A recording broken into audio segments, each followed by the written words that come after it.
Et salut tout le monde, ici Yax Rider. Et aujourd'hui, on se retrouve pour une nouvelle vidéo.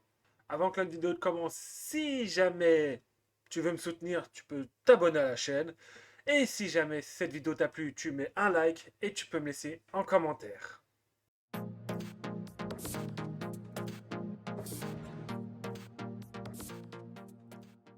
Imaginez un peuple immortel, beau, presque divin. Des êtres capables de communiquer avec les arbres, ressentir le souffle de la terre, créer des artefacts capables de guérir le monde. Et si cette magie n'était pas naturelle? Et si les elfes avaient reçu leur pouvoir en échangeant un ancien pacte oublié? Un pacte avec une puissance bien plus ancienne qu'eux, peut-être même avec les dragons. Aujourd'hui, nous allons explorer une théorie fascinante. Les elfes seraient les héritiers d'une alliance secrète avec des entités supérieures.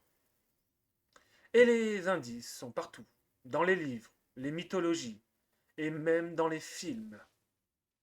La magie elfique a un pouvoir anormal. Dans la plupart des univers fantastiques, la magie des elfes possède une caractéristique étrange. Elle semble parfaitement harmonisée avec le monde, contrairement à la magie humaine, qui est souvent instable, destructrice, artificielle. La magie elfique semble organique. Dans l'univers de Tolkien, les elfes ne parlent même pas de magie. Pour eux, c'est simplement leur nature. Leur pouvoir incluant la guérison, la télépathie, la communication avec la nature, une sensibilité aux forces du monde. Certains elfes, comme Eldron ou Galadriel, possèdent même des capacités de voyance ou de prestige spirituelle. Et surtout, ils peuvent créer des artefacts extraordinaires. Par exemple, les Slimarli, les Palantifres, les anneaux de pouvoir. Ces objets contiennent une énergie liée à la lumière sacrée du monde. Ce détail est essentiel, car dans la mythologie de Tolkien, les elfes ne sont pas censés posséder ce niveau de pouvoir seul. Les elfes sont liés aux puissances divines. Dans le Silmarillion, les elfes sont appelés les premiers-nés. Ils sont les premières créatures conscientes à apparaître dans le monde. Mais surtout, ils ont un lien direct avec la puissance divine appelée les Valères. Ces êtres sont presque des dieux et ils ont modelé le monde. La magie des elfes provient en grande partie du fait que leur destin est lié à Adra, le monde lui-même. Contrairement aux humains qui quittent ce monde après leur mort, les elfes, eux, restent liés à la terre. Mais cela soulève une question étrange. Et si leur magie vient du monde lui-même, pourquoi certains elfes sont beaucoup plus puissants que les autres? Les elfes de lumière, une élite mystérieuse? Dans l'univers de Tolkien, tous les elfes ne sont pas égaux. Certains ont vu la lumière divine de l'arbre de Valinor. Ces elfes deviennent plus sages, plus puissants, presque spirituels. On les appelle parfois les elfes de lumière. Un exemple célèbre est Glorfindel, capable de vaincre un Balrog, alors que d'autres elfes, comme Legolas, n'ont pas cette puissance. Pourquoi? Parce qu'ils ont été exposés à une énergie primordiale, une lumière venant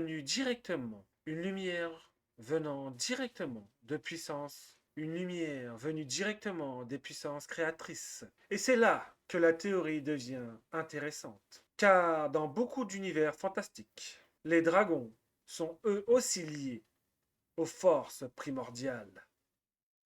Dragons et elfes, un lien récurrent dans le fantastique. Dans plusieurs univers, les elfes et les dragons entretiennent une relation très particulière. Par exemple, dans la saga Eragon, une guerre ancienne opposait les dragons et les elfes. Mais après ce conflit, un pacte est créé. Les dragons et leurs cavaliers deviennent les gardiens de la paix. Et les elfes, liés aux dragons, deviennent les magiciens les plus puissants du monde. Ce détail est fascinant, car il suggère que le lien avec un dragon augmente radicalement la capacité magique. Dans plusieurs mythologies modernes, Eragon, Dragon Prince, Warcraft, Dragon Age, les dragons sont décrits comme des sources de magie, des créatures primordiales, des gardiens du monde. Alors une question apparaît. Et si la magie elfique venait à l'origine de ces créatures? Un pacte oublié? Dans beaucoup de récits mythologiques, le pouvoir surnaturel vient d'un pacte, un échange, un serment ancien. Dans certaines histoires fantastiques, les elfes possèdent même des marques ou des liens sacrés avec d'autres formes de vie. Par exemple, dans certains récits, les elfes portant une essence liée à une espèce protégée en échange de pouvoir. Cela ressemble fortement à un pacte. Et si l'origine des elfes suivait un schéma similaire? Imaginons, il y a des millions d'années, les dragons dominant le monde. Ils sont les incarnations de la magie primordiale. Mais le monde change. Et pour préserver l'équilibre, un pacte est scellé. Et les dragons transmettent une partie de leur pouvoir à une nouvelle race, les elfes.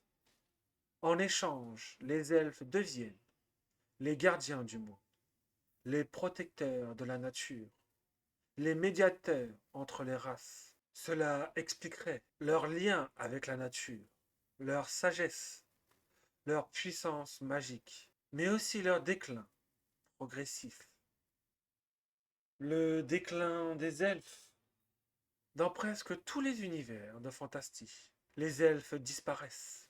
Dans Tolkien, ils quittent la Terre du Milieu. Dans beaucoup d'autres récits, leur royaume s'effondre. Pourquoi?